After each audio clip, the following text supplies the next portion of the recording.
Assalamualaikum warahmatullahi wabarakatuh.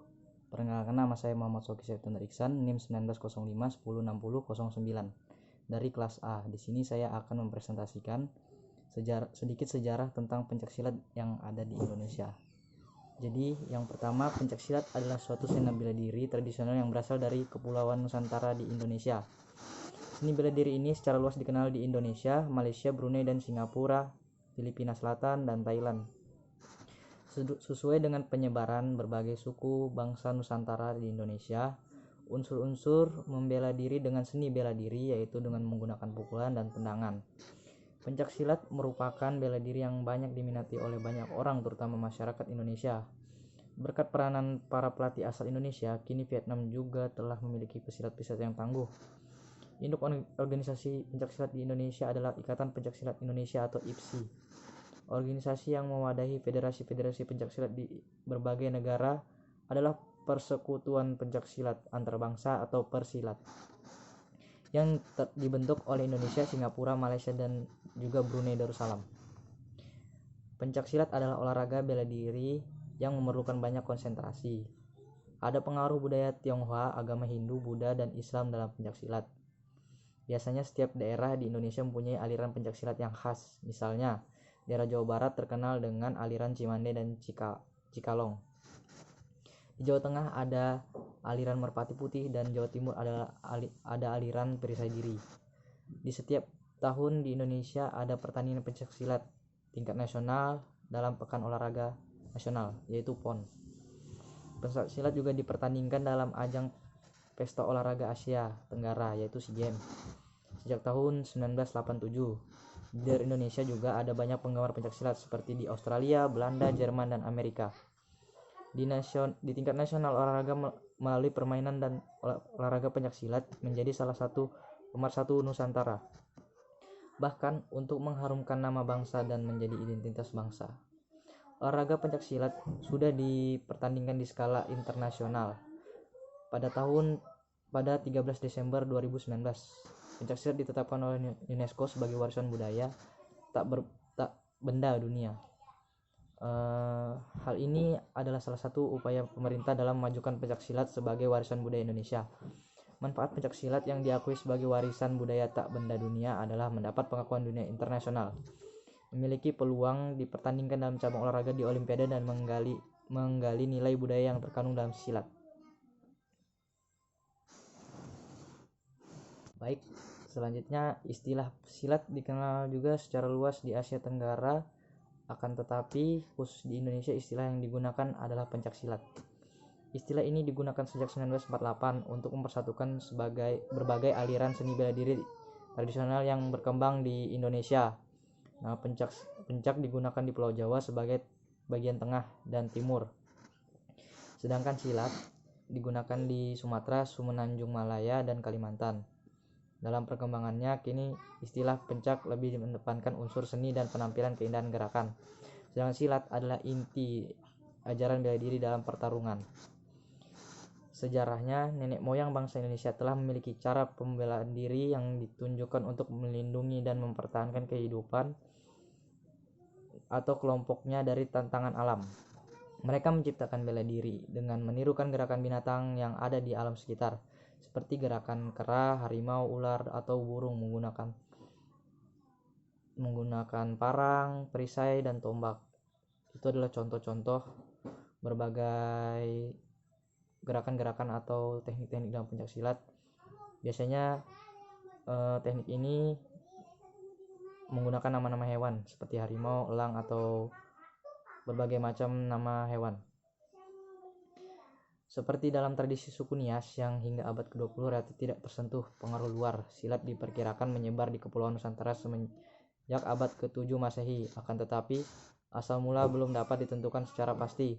Kerajaan-kerajaan besar seperti Sriwijaya dan Majapahit disebut memiliki pendekar-pendekar besar yang menguasai ilmu bela diri dan dapat pun prajurit-prajurit yang kemahirannya dalam pembelaan diri dapat diandalkan.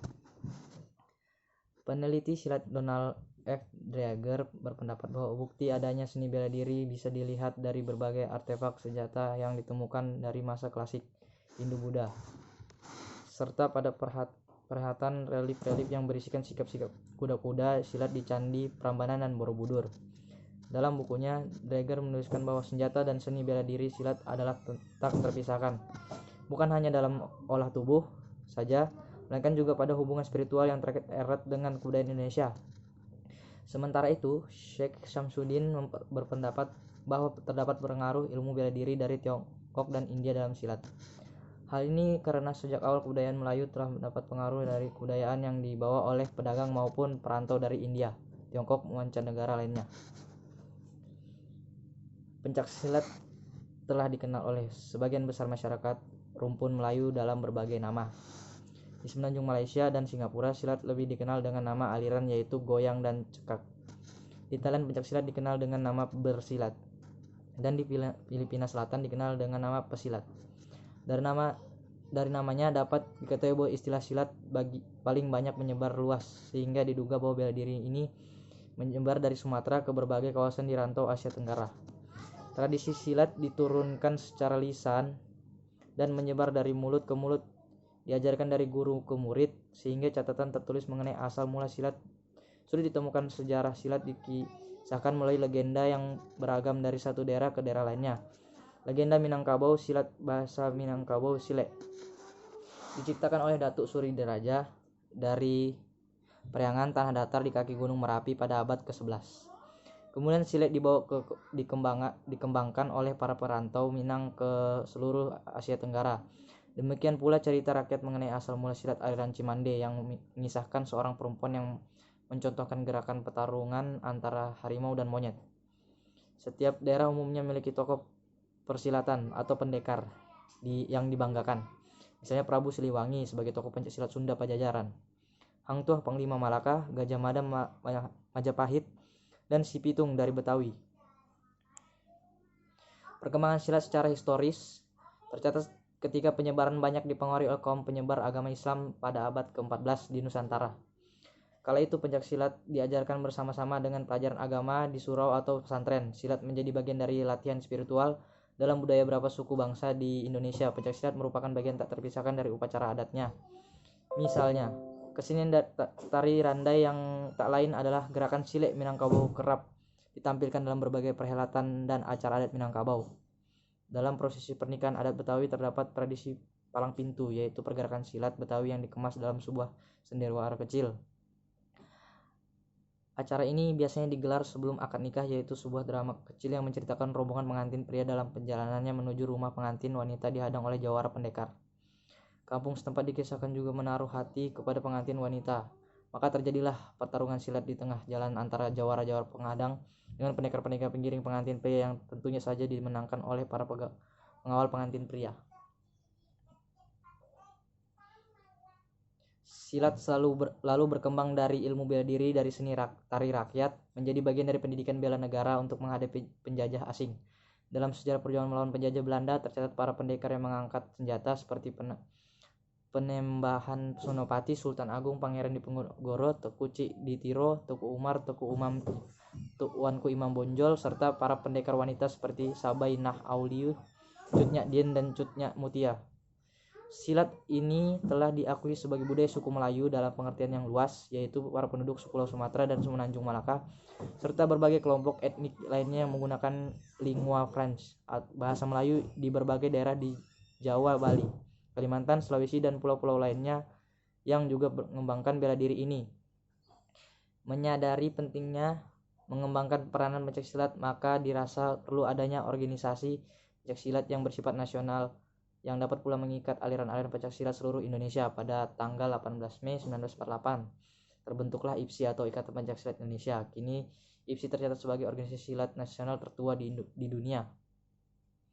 Pada 11 Maret 1980 Persatuan Pencaksilat Antarbangsa Persilat didirikan atas prakarsa Edi M. Nalapraya Indonesia, yang saat itu menjabat sebagai ketua IPSI. Acara tersebut dihadiri oleh perwakilan dari Malaysia, Singapura, Brunei.